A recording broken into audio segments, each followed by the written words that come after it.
Alright guys, welcome back to part 2 of the low poly video. So you did almost all the hard work in that first video there, and that is creating the polygons for your image. So that's the key element, key ingredient here. So in this video we're going to go ahead and look at how to color this. So there are a number of different ways to do that. I'm going to show you the easiest way to do it. Okay, here's the way that most videos are going to show you. First thing, no matter what you do, you're going to want to take this image, unlock it.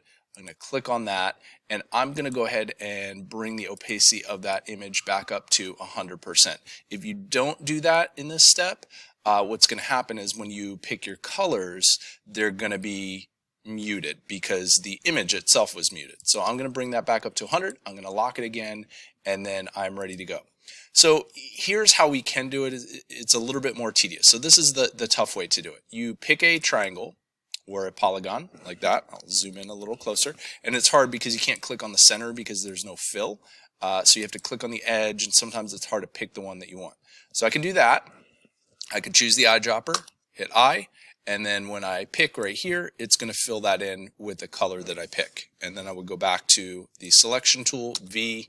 I would select my next triangle, hit I for eyedropper, fill in with my next color, go back to V. So you can keep switching between V and I, and you can definitely do it that way. It's just a little bit more tedious to be able to pick those colors. So there we go. So I'm going to show you a slightly quicker way to do this. Okay.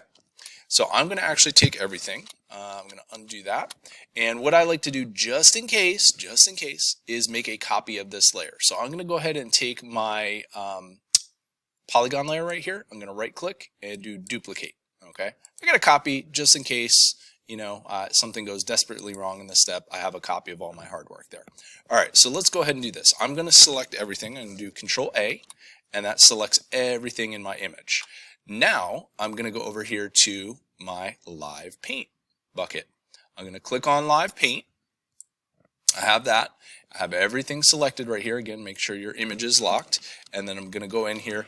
And here's the cool part about this is it's really quick. So with the live paint selected here, I'm just going to hold down the Alt key for a second. It's going to give me the eyedropper. I'm going to pick my color. I'm going to let go of Alt, and I'm going to fill. I'm going to go over here, hold down Alt, pick my color, fill. Alt, let go, fill. Alt, fill. See how quick that is? You just temporarily hold down Alt for a second, color pick from the area that you want to get, and it goes really fast. Okay, so I would go around and essentially fill this entire project in a matter of minutes, depending on how many triangles you have. Okay, I'm going to zoom out to kind of show you that, and then I want to show you the last two steps here in this. So this part will take you a few minutes here to get this done, but let's talk about what you do once you are finished up with this. Alright guys, I have now finished with my live paint. So I'm going to go ahead and zoom out here for a second so you can kind of see. So here is my final image. If I kind of deselect off of it, I have my image right here, and I don't need the original anymore, so I'm going to go ahead and hide that, and you can see what we're kind of looking at here. So looks pretty good. I think it's going to look better if we get rid of all of our outlines around this. So when you first select this, I already deselected off a live paint, so I'm just going to real quick do a... So when you are done with live paint, you're pretty satisfied with everything. If I click on it, you're going to see it's all kind of grouped together, and you have these big things around it, and it's kind of hard to adjust. So here's what we're going to do. I'm going to get rid of the stroke. So I'm going to go up here or over on properties, either place. I'm going to click on the stroke color, and I'm going to go ahead and click on none.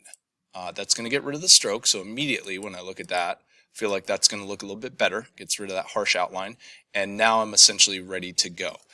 Now with this, you can see it's still grouped in live paint, so you have to hit this button expand over here, and once you hit that, it's still going to be in a group, but in case you get some little gaps that you need to fill in, and you will probably see some, I already corrected some here, but let's say I go into this and I'm going to grab my direct selection and I see like a little gap right here. You can click on this. Remember, you click on one anchor point and you can shift that around in case you get like little white spaces. You can kind of extend any triangles. So click on the anchor point, make sure you just have one selected here, and then you can modify and manipulate that anchor point if you need to kind of close any of those gaps right there. So there you go. Pretty easy method. Basically, you kind of select everything once you're done with the polygons.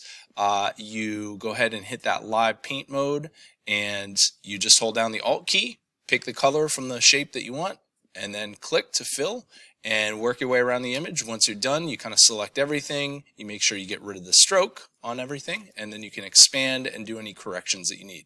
So your final step here is to go in and add a gradient, and I'll talk a little bit about that in the last video here. So I'm going to go ahead and zoom back out and have some fun doing it. It's pretty satisfying to get your final image together. All right, guys, I'll see you in the next video.